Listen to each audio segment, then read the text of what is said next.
G'day everybody and welcome to another YouTube video review. Today we're going to be having a look at Talon from the DC Designer series. This is a series designed by Capullo, and Talon featured in the Batman comic that was brought out, the New 52 series, and mainly featured in the Book of the Owls. So you can see there's the mask. This is the accessory, one of the accessories he comes with. You can see the little mask owl there.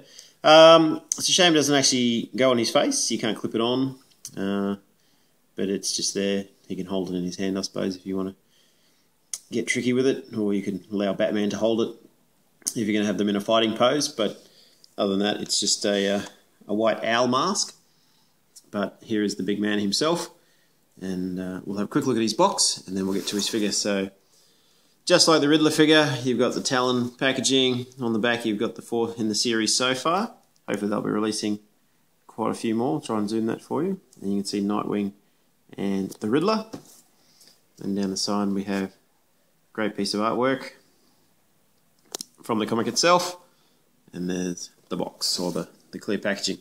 So the figure itself stands roughly just like the Riddler figure, around about 7 inches tall. Comes with a few weapons. You can see there's the knives. He's got throwing knives across his chest. They're all removable. And then on the back he has his blades. These are removable, so yeah, slide out rather easily. Sorry, try and focus that for you there. Just really light plastic, but you can have him holding those in his arms. Detail-wise, really great work here. You can see the artwork there, all the sculpting on his his arm guards, even to the nice way they've allowed it to stick into his back. There's the back of the figure.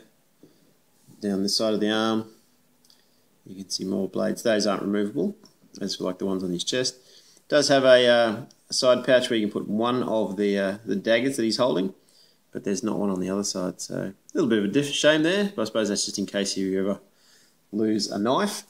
Now, my knives, one complaint that I'd probably have with the packaging was mine came bent, and I had to carefully bend them back, but it's a very frail plastic, and I reckon it could easily break if you try and bend them too hard, so just be very careful with that one.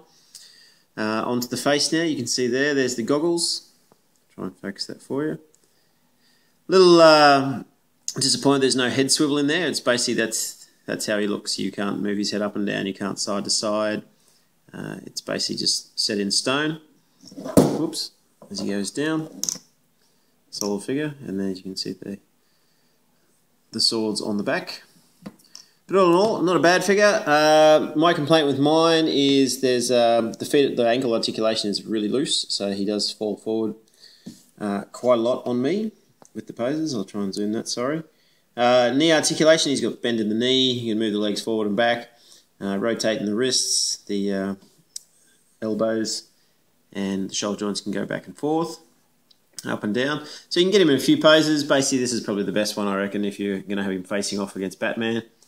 And you can probably find yourself a nice Batman figure to go along with him to look like they're battling hard. But all in all, a great figure, nice little addition to have, especially, down he goes.